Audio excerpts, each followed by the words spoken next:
आप सब कैसे हो। मैं सुरेश सर, भास्कर हिंदी प्राथमिक विद्यालय अम्बीवली, कक्षा तीसरी। जैसे कि बच्चों हमारा कक्षा तीसरी है और विषय परिसर अध्ययन है, उसके अंतर्गत पाठ 17 मैंने आपको बताया था, सुंदर दांत और स्वस्थ शरीर।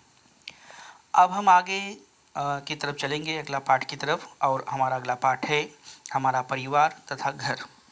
तो देखो बच्चों, आप लोग परिवार और घर के विषय में जानते हो, ठीक है। अब घर और परिवार क्या है, इस पाठ के अंतर्गत हम सीखेंगे और समझेंगे। देखिए यहाँ पे देखिए, ये भी देखिए, पहला चित्र देखिए, दूसरा चित्र देखिए, तीसरा चित्र देखिए, चौथा चित्र देखिए, और इसमें चारों चित्र में आपको कुछ अंतर दिखाई देता होगा, ठीक है। वो भी हम इसमें देखेंगे क्या अंतर है। परिवार के लोगों की संख्या और माँ तथा पिता के व्यवसाय के आधार पर अपने परिवार के लोगों की आपको जानकारी लिखनी है। मेरी बात समझ में आ रही कि नहीं। परिवार के लोग, परिवार कैसे करते हैं, जैसे घर में मम्मी पापा आप हो गए, वो परिवार हो गया। फिर उसके बाद दादा दादी हो गए, वो भी परिवार में आएंगे। तो आपके जो रिश्ते, ये सब परिवार कहलाएगा। तो जानकारी लिखना है। अब देखिए, परिवार में माँ, पिताजी और बच्चों का समावेश होता है, ठीक है। परिवार में किसका समावेश होता है, माँ, पिताजी और बच्चों का समावेश होता है, मतलब रहते हैं। इसके अतिरिक्त कुछ परिवारों में दादा दादी का भी समावेश होता है। इसके बाद प्रत्येक परिवार के सदस्यों की संख्या अलग अलग होती है, ठीक है। किसी के साथ में मतलब किसी परिवार में कैसा होता है कि जो मैंने बताया, परिवार में माँ पिताजी और बच्चों का समावेश होता है, और कुछ के यहाँ दादा दादी भी, उनका भी समावेश होता है, और कुछ परिवार में जितने सभी सदस्यों की संख्या एक जैसी नहीं होती, अलग अलग होती है। अब देखिए बच्चों, हम अपने परिवार में जन्म लेते हैं और बड़े होते हैं, बराबर है। माता पिता हमें छोटे से बड़ा करते हैं और वह हमारी देखभाल भी करते हैं। परिवार में हमें सभी प्रकार की सुरक्षा प्राप्त होती है, किसके द्वारा, माता पिता के द्वारा प्राप्त होती है। परिवार के अंतर्गत दादा दादी के द्वारा हमें सुरक्षा प्राप्त होती है। परिवार में ही हमारे भोजन, वस्त्र और निवास की ज़रूरतें भी पूरी होती है। भोजन जैसे आप खाना जो खाते हैं, वस्त्र यानी जो कपड़ा आप पहनते हैं, कपड़ा भी, और निवास यानी रहने का जो स्थान है, वो ज़रूरतें जो हमें आवश्यक है, वो हमें किससे पूरी होती है, परिवार के द्वारा पूरा होता है बच्चों। और परिवार में परिवार किसे कहते हैं, वो मैंने आपको ऊपर बताया कि परिवार में क्या क्या समावेश होता है। परिवार के अन्य व्यक्ति भी हमारी देखभाल जैसे माता पिताजी करते हैं, उसके बाद परिवार के और भी जो अन्य मतलब और भी जो व्यक्ति लोग होते हैं, वो भी हमारी क्या करते हैं, देखभाल करते हैं। अब परिवार के सदस्यों में परस्पर अपनापन होता है, मतलब अपनापन, लगाव जिसको बोलते हैं, ठीक है। और उसमें प्यार और अपनेपन के कारण परिवार में रहना हमें अच्छा लगता है। क्यों? क्योंकि आपको कहाँ रहना अच्छा रहता होगा, जहाँ लोग हमारा आपको कि आपको क्या ज़रूरत है उसकी आवश्यकता पूरी करते हैं। अपनापन जहाँ लगता है वहीं पे आप रहोगे ना, जहाँ प्यार मिलेगा। प्यार और अपनेपन के कारण आप परिवार में आपको रहना कैसा लगता है, अच्छा लगता है। किसी समस्या को हल करने में सब एक दूसरे की क्या करते हैं, सहायता करते हैं, मदद करते हैं बच्चों। सहायता मतलब मदद करते हैं, बराबर है। अब देखिए कैसी मदद करते हैं, जैसे कोई बीमार न पड़े इसके लिए सावधानी रखती हैं, और किसी समस्या को हल करने में सब एक दूसरे की सहायता करते हैं, और जैसे कोई बीमार न पड़े तो इसके लिए हमें क्या होती हैं, वो लोग सावधानी रखते हैं। बीमार पड़ने पर हमारे माता पिता क्या करते हैं बच्चों, उपचार करते हैं, देखभाल करते हैं। ज़्यादा मतलब घर में मतलब उपचार नहीं हुआ तो डॉक्टर के पास लेके जाएंगे, दिखाएंगे, ये ऐसा होता है। अब देखिए, परिवार दो प्रकार के यहाँ पे दिखाई दे रहे हैं, एक छोटा परिवार और बड़ा परिवार। और छोटा परिवार और बड़ा परिवार से बड़ा विस्तारित परिवार होता है, वो मैं आपको आगे बताऊंगा। पहले हम यहाँ छोटा परिवार और बड़े परिवार के बारे में देखते हैं। और छोटा परिवार क्या है बच्चों, जैसे कुछ परिवारों में माँ पिताजी और उनके एक या दो संतानें होती हैं, वो कैसा होगा, ऐसे परिवार को हम क्या कहेंगे, छोटा परिवार। छोटा परिवार जैसे मैंने बताया, माता पिताजी के साथ में एक या दो संतानें होंगी तो वो छोटा परिवार कहलाएगा। अब इसके विपरीत कुछ परिवारों में, जैसे मैंने पहले बताया आपको, दादा दादी, चाचा चाची, सगे और चचेरे, भाई बहन ना, भाई तथा बहन आदि होते हैं, ऐसे परिवारों को बड़ा परिवार कहते हैं। जैसे यहाँ पे चित्र में आपने देखा कि देखो, मम्मी पापा के साथ में और सब रिश्तेदार, मतलब जो भी मतलब सगे होते हैं वो सब, दादा दादी चाचा चाची और चचेरे भाई, मतलब जो सगे होते हैं वो सारे हमारे बड़े परिवार में आते हैं। ऐसे परिवार को बड़ा परिवार कहते हैं। अब विस्तारित परिवार क्या होता है बच्चों? विस्तारित परिवार में हमारे परिवार के कई रिश्तेदारों का भी समावेश होता है। अब मेरी बात सुन लीजिए। छोटा परिवार मतलब जैसे मम्मी पापा के साथ में मम्मी पापा, भाई बहन, एक या दो, मतलब भाई बहन जो भी हो, छोटा परिवार। बड़े परिवार में कैसा है, जैसे दादा दादी हो गए, सगे मतलब चाचा चाची हो गए, सगे चचेरे भाई हो गए, चचेरी बहन हो गई, ये सब मतलब कैसे होते हैं बड़े परिवार में। विस्तारी परिवार में कैसे होते हैं, जो आपके नात रिश्तेदार होते हैं। जैसे विस्तारी परिवार में हमारे परिवार के कई रिश्तेदारों का समावेश होता है। जैसे बताइए, चाचा हो गए, चाची हो गए, मामा मामी, बुआ, ममेरे भाई बहन, मौसी इत्यादि हमारे रिश्तेदार होते हैं।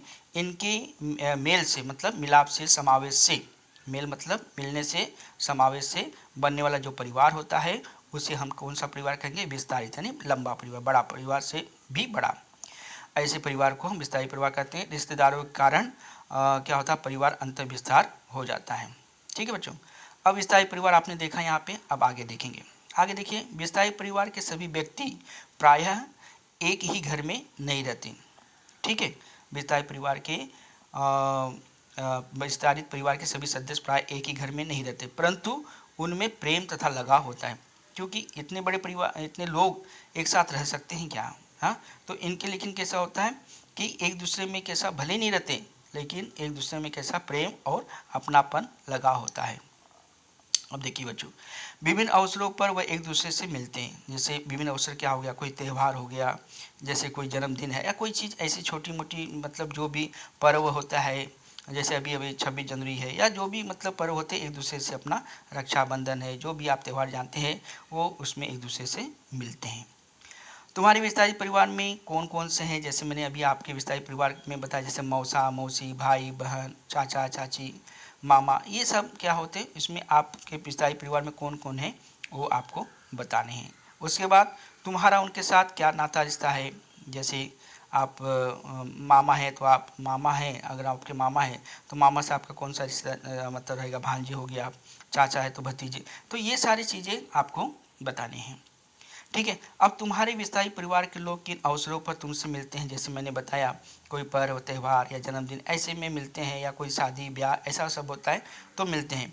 तो आपको बताना है कि आपके जो विस्तारित परिवार है वो किस अवसर में आपको मिलते हैं। कभी कभी ऐसे भी आ जाते हैं, कुछ काम से हो, पूजा है घर में, कोई मंगलमय कृति है तो भी आते हैं। ठीक है। अब देखो, एक वंशावली जिसको बोलते हैं बच्चों वंश वृद्धि, वंश वृक्ष भी कहते हैं, वंशावली या वंश वृक्ष। अब इसके बारे में हम देखेंगे इसके अंदर कि वंशावली और वंश वृक्ष क्या है। देखो बच्चों, तीसरी कक्षा में पढ़ने वाली एक रेहाना अपने घर के सदस्यों के फोटो मतलब छायाचित्र, जो फोटो खींचा रहता है, फोटो का एक एल्बम देख रही थी। एल्बम जानते हो, जिसमें बहुत सारे फोटो एक मतलब बना रहता है, एक एक मतलब चौखट का रहता है, एक एक फ़ोटो उसमें डाला रहता है, तो पूरा मतलब बुक जैसा एक फ़ोटो का पूरा एल्बम होता है। तो ऐसे एल्बम वो क्या करी थी, देख रही थी। जन्मदिन तथा विवाह जैसे अवसरों के फ़ोटो देखने पर उसे कुछ क्या होता है, परिचित तथा कुछ अपरिचित चेहरे दिखाई देते हैं। क्योंकि बच्चों क्या होता है कि जैसे कोई जन्मदिन है, विवाह है, तो उसमें तो आपके जितने पहचान के हैं वो तो आपको दिखाई देते हैं, लेकिन कुछ और भी लोगों के पहचान के आते, जैसे कि आपके मम्मी पापा के पहचान के जो हैं वो आ गए, जैसे आपके चाचा चाची की भी पहचान कोई आ गए विस्तारित परिवार के, तो आप उनको नहीं पहचानते, तो भी ऐसे अपरिचित भी चेहरे आपको उस एल्बम अर्थात फ़ोटो में दिखाई देते हैं। कुछ चित्रों में समाविष्ट चेहरे उसे सबके साथ दिखते हैं। तो रेहान ने माँ से पूछ लिया, क्या पूछा, ये सब लोग कौन है माँ? माँ ने कहा, ये हमारे सब रिश्तेदार हैं। इस फोटो एल्बम में चाचा चाची, मामा मामी, दादा दादी, नाना नानी है। रेहाना ने माँ से कहा, क्या कहा, कि मुझे सब कुछ ठीक से समझा कर बताइए कि हमारे सब रिश्तेदार हैं, कौन हैं। तो रेहाना को समझाने के लिए माँ ने क्या किया, एक चित्र बनाया, चार्ट जिसको बोलते हैं बच्चों। चित्र कैसे बनाया, अब देखिए, यहाँ देखिए दादी जी और दादाजी। सबसे पहले वंशावली में दादी जी और दादाजी बताएं। अब दादाजी और दादाजी के द्वारा देखिए यहाँ पे पिताजी, ठीक है, और बुआ जी, मतलब जैसे दादाजी की जो लड़की होती है उसे आप बुआ कहते हैं, तो बुआ जी। और फिर उसके बाद चाचा जी, बराबर है, मतलब पिताजी के जो भाई होते हैं या दादाजी के जो लड़के होते हैं उन्हें चाचा जी भी कहते हैं। और उसके बाद पिताजी के जो भाई हैं उनको चाचा जी आप कहेंगे, और पिताजी की जो बहन होती हैं वो बुआ जी कहलाएंगी आपकी। उसके बाद पिताजी, इसके बाद फिर पिताजी हैं तो माता जी हैं, ठीक है। और चाचा जी हैं तो चाची जी, जैसे बोलते हैं चाचा हैं तो चाची जी, और पिताजी माता जी। अब पिताजी और माता जी से कैसे, रेहाना जो क्लास में मैंने बताया तीसरी में, और सलीम है वो भी है। उसके बाद चाचा जी और चाची जी में उनके दो बच्चे हैं, एक साहिल है और एक सानिया है, ठीक है। तो ये रेहाना की वंशावली, जिसको वंश वृक्ष कहते हैं, जो आपने बताया। पहले दादाजी दादी जी, दादाजी दादी के बाद उनके पिताजी, मतलब दादाजी के जो लड़के हैं लड़की हैं उनका, और उसके बाद फिर पिताजी से माताजी, माताजी से जैसे आपका नाम रेहाना और सलीम वो, और चाचा जी के द्वारा साहिल और सानिया, ये सब वंशावली वंश वृक्ष में आ जाते हैं बच्चों। अब समय के व्यतीत होने पर परिवार की कई पीढ़ियां बनाई जाती हैं।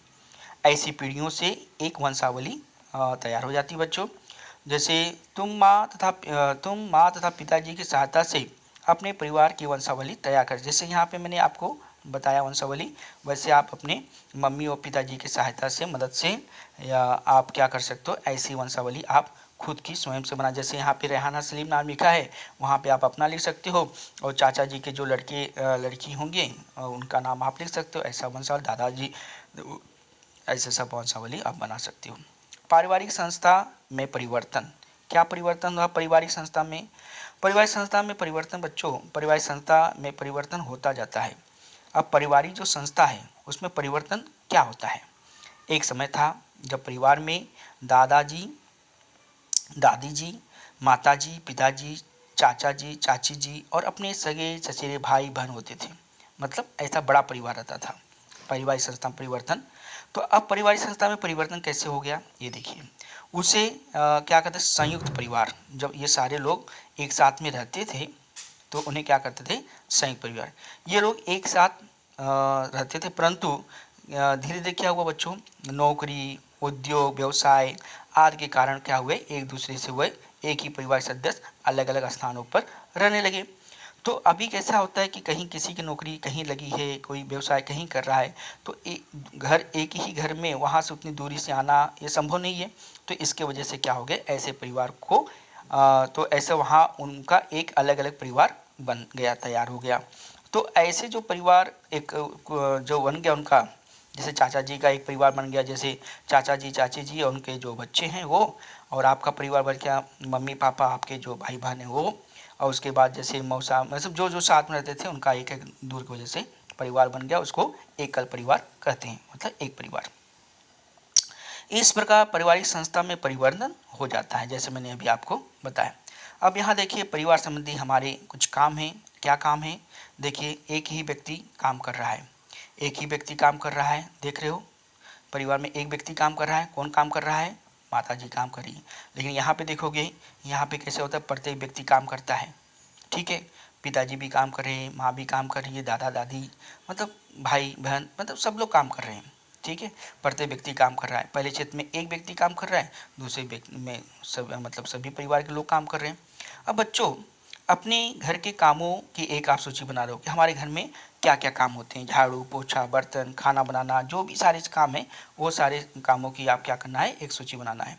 अब तुम्हारे घर में ये काम कौन करता है वो देखिए, कि जैसे झाड़ू पोछा, मतलब ये साफ सफाई करना, खाना बनाना, भाजी काटना, वो सब कौन करता है, वो सारी चीज़ों का आप लिख लीजिए कि भाई दीदी ये करती है, दादा या जो भी हैं सबका लिख लीजिए, पहले सब काम लिख लीजिए। फिर इनमें से कौन से काम करना तुम्हें पसंद है, इन लोगों में से काम जो करते हैं उनमें से कोई काम पसंद है, या जो आप काम करते हो वो पसंद है। फिर क्या तुम अपने घर में एक दूसरे के काम में सहायता करते हो, ठीक है। जैसे मतलब जैसे अभी यहाँ पे माँ काम कर रही है अकेले, तो यहाँ पे सब कर रहे हैं, तो आपके परिवार आप ये मतलब भी आप भी मदद करते हो क्या? तो ये बताना है। पानी का संचय, संचय मतलब होता है बच्चों इकट्ठा। पानी को कभी कैसे होता है, पानी आने का समय एक निर्धारित होता है ना कि इतने से इतने बजे तक समय, अगर आप पानी भरे नहीं, अगर जिसका काम है अगर उसी को ऊपर अगर समझो कुछ काम से नहीं भर पाया तो पानी किसी को नहीं मिलेगा, इसलिए सबकी जिम्मेदारी होती है। तो उसमें देखना है पानी का संचय कौन करता है। ये भोजन बनाने और स्वच्छता का काम, ठीक है। पानी के जैसे अभी घर में काम की सूची कैसे तैयार हो रही है, पानी का संचय हो गया, पानी जमा करना, भोजन बनाना और स्वच्छता, वह परिवार के में प्रतिदिन किए जाने वाले ये काम हैं, बराबर है। अब घरों में प्रायः तीज और त्यौहार तथा समारोह भी बनाए जाते हैं, बराबर है। तीज त्यौहार ये सब मनाए जाते हैं कि नहीं। तो अतिथियों का आगमन होता है। अतिथियों ने मतलब क्या होता है बच्चों, जैसे मेहमान लोग आते हैं ना, अतिथि उनको मेहमान को कहते हैं। उनका स्वागत सत्कार मतलब बच्चों सम्मान करना होता है, सत्कार करना होता है, उनका स्वागत करना होता है। और वृद्धों के स्वास्थ्य का ध्यान रखना पड़ता है, ठीक है। और घर में ऐसे बहुत से काम होते हैं, ठीक है। अब सब लोगों को इन्हें बांट कर करना चाहिए, क्योंकि सब लोग एक दूसरे से काम बांट के करेंगे तो क्या होता है, काम भी जल्दी हो जाता है और किसी को ज़्यादा परेशानी भी नहीं होती है, सबका काम हो जाता है, सब खुश होकर अपने लिए एक दूसरे के लिए समय निकाल पाते हैं। अगर एक ही सब काम करेंगे तो वो अच्छा नहीं है, इसलिए सब लोग को मिलजुल के काम कर लेना चाहिए बच्चों। परिवार काम सब लोग बांट कर करें तो किसी एक सदस्य को पर अधिक बोझ मतलब प्रेशर मतलब दबाव नहीं पड़ता, कि उसको बहुत परेशानी नहीं होती है। घर के सभी छोटे छोटे काम भी बहुत महत्वपूर्ण होते हैं बच्चों। दिखता है घर में कि भाई छोटे छोटे काम, लेकिन वो कि यही काम है, लेकिन वो जब करने जाओ तो छोटे छोटे काम भी बहुत महत्वपूर्ण होता है, ठीक है।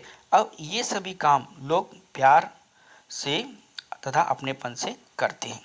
हमें इन सब बातों का भी भान होना चाहिए। कैसे कि सब जो काम करते हैं एक दूसरे से मिलके करना चाहिए, अपनेपन प्यार के द्वारा ये सब काम होना चाहिए बच्चों। अब इसके बाद देखो बच्चों, ये जो आपका आगे है घर की स्वच्छता और सजावट। तो ये घर की स्वच्छता सजावट जो है मैं आपको अगली बार बताऊंगा। तब तक के लिए बच्चों आपको बाय बाय, थैंक यू, धन्यवाद। अब अगली बार हम पढ़ेंगे क्या, घर की स्वच्छता तथा सजावट, और पाठ हमारा वही रहेगा, हमारा परिवार तथा घर। चलो बच्चों, बाय बाय।